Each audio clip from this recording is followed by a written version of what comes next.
The woman sitting alone at the most expensive table in the restaurant had signed billion-dollar contracts without trembling, fired executives without raising her voice, and walked into rooms where powerful men twice her age became nervous when she entered.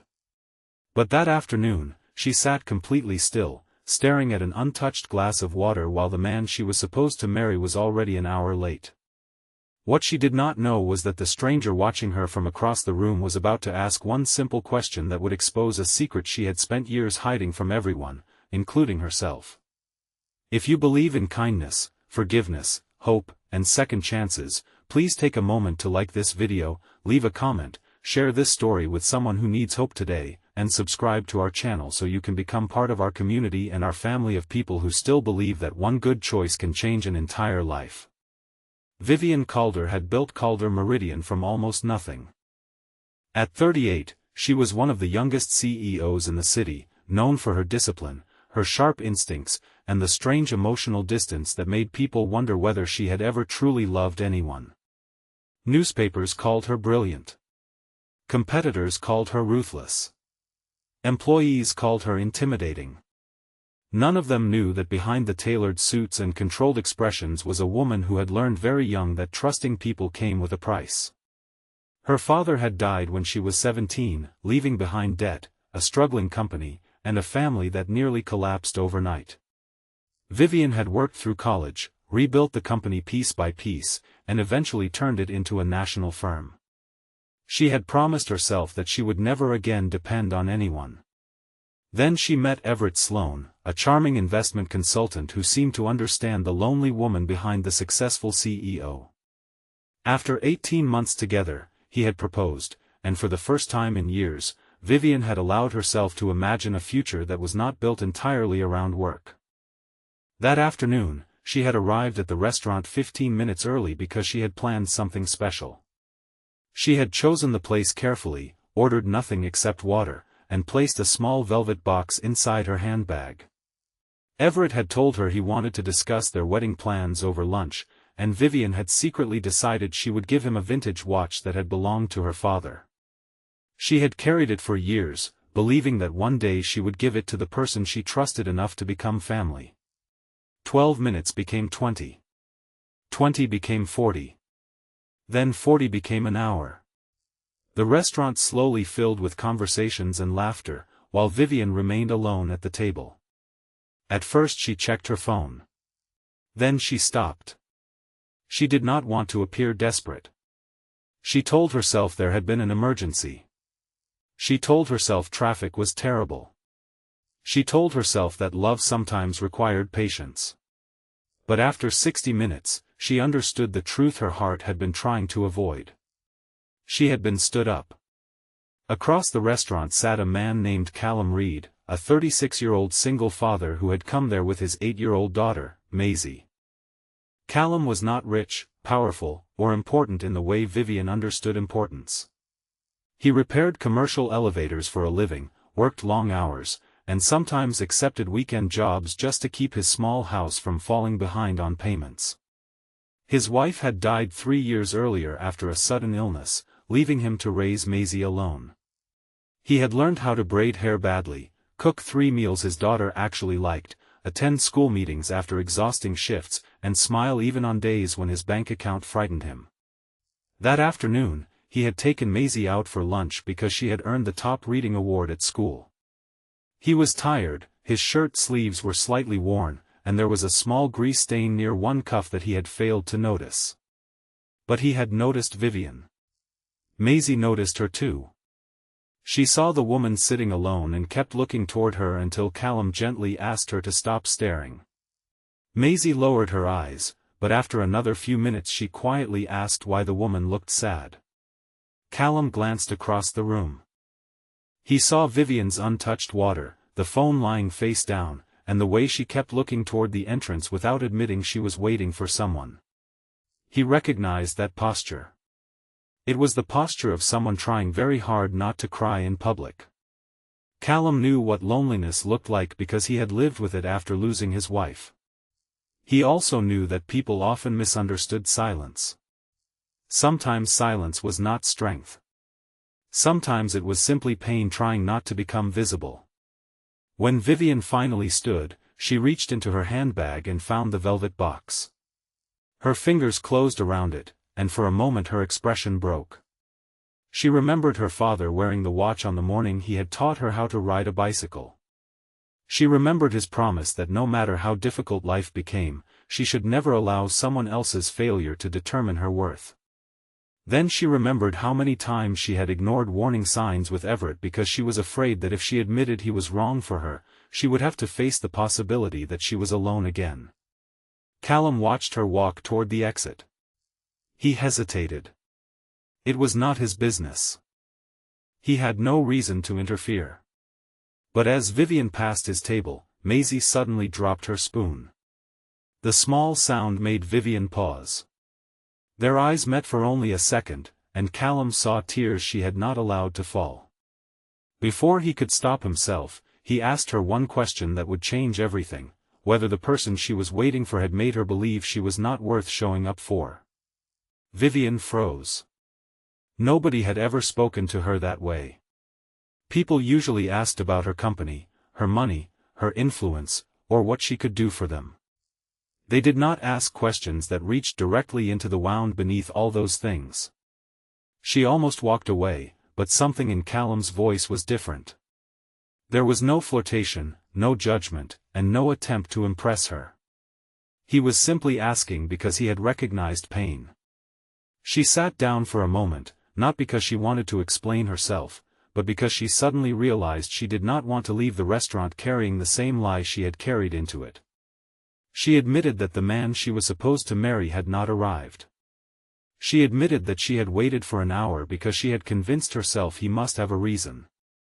She admitted that she was embarrassed because everyone in the restaurant seemed to know she had been abandoned except her. Callum did not tell her to forget him. He did not say that she deserved better in the dramatic way people often do when they know nothing about a relationship. Instead, he told her that sometimes people leave because they are incapable of staying, and that their inability to stay does not measure the value of the person they leave behind. Vivian listened quietly. Maisie, unaware of the deeper meaning, offered Vivian half of the cookies she had been saving for dessert. That tiny gesture nearly broke her.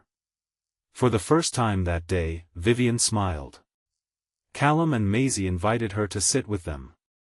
She accepted. What began as an awkward lunch became something neither expected. Maisie talked endlessly about books, animals, and her dream of becoming a veterinarian. Callum tried to keep her from telling embarrassing stories about him, which only encouraged her. Vivian laughed more in those 40 minutes than she had in months.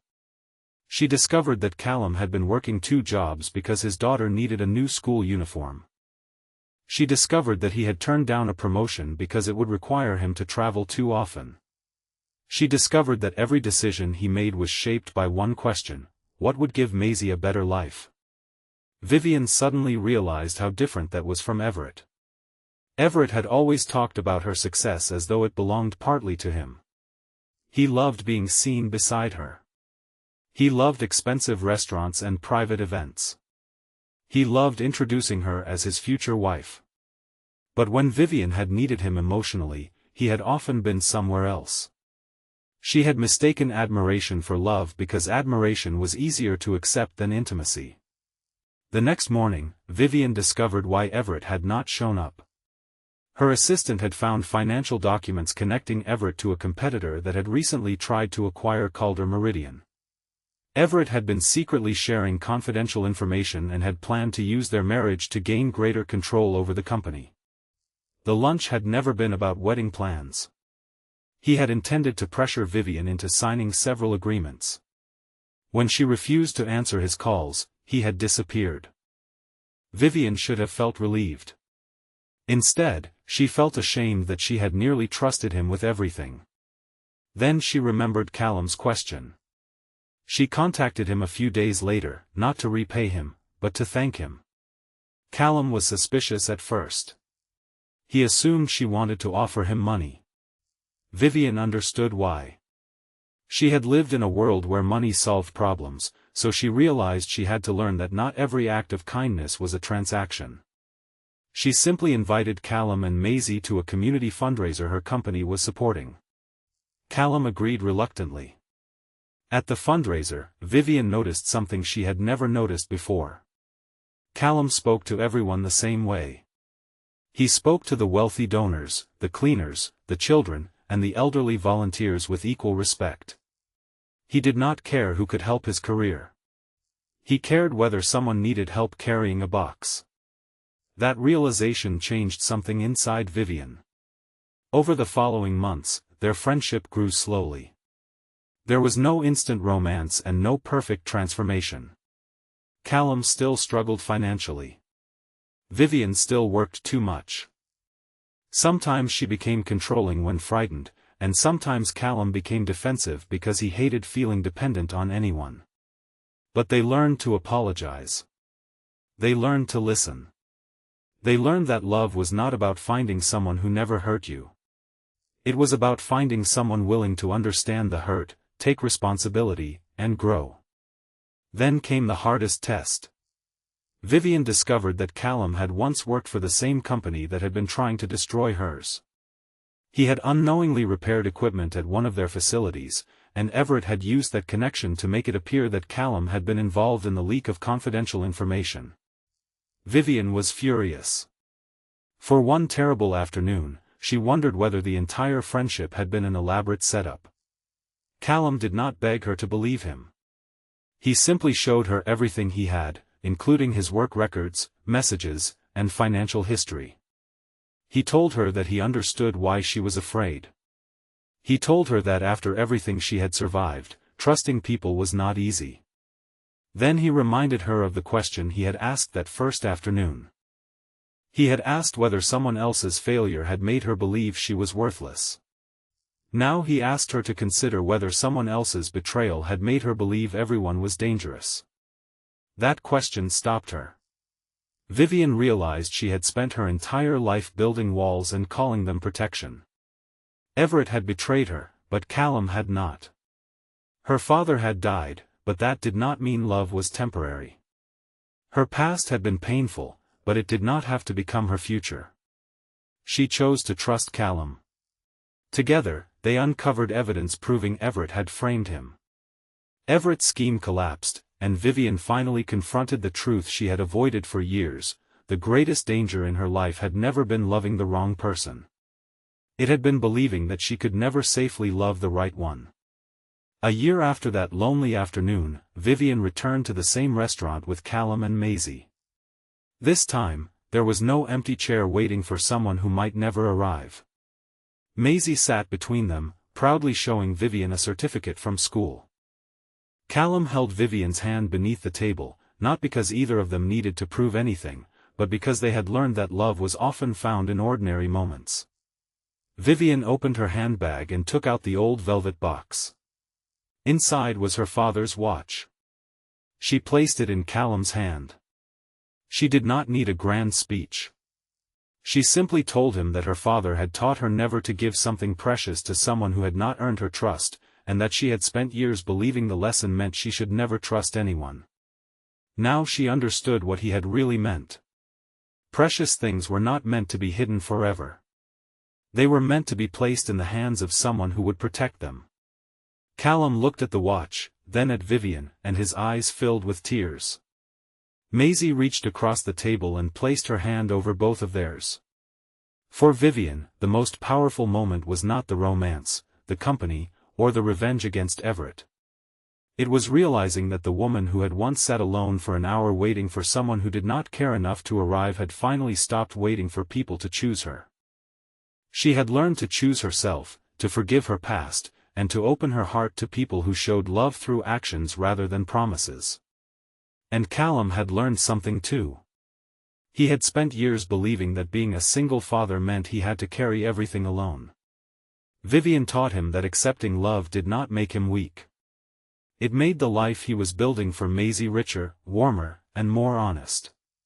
If this story touched your heart, please like this video, leave a meaningful comment, share it with someone who needs hope today, and subscribe to our channel so you never miss another emotional journey. Before you go, tell us in the comments, Have you ever learned that someone's failure to value you was never a reflection of your worth? Sometimes the person who disappoints us is not the end of our story. Sometimes they are simply the moment that teaches us to stop chasing people who will not stay and start making room for the people who will. Vivian thought being stood up meant she had been rejected, but that lonely hour became the doorway to a completely different life. And perhaps that is the quiet truth we all need to remember: when someone walks away from you, it may hurt, but their absence does not decide your value. Your story continues. Your heart can heal. Trust can return. Love can arrive in an unexpected form. And sometimes, all it takes is one compassionate person asking the question nobody else thought to ask.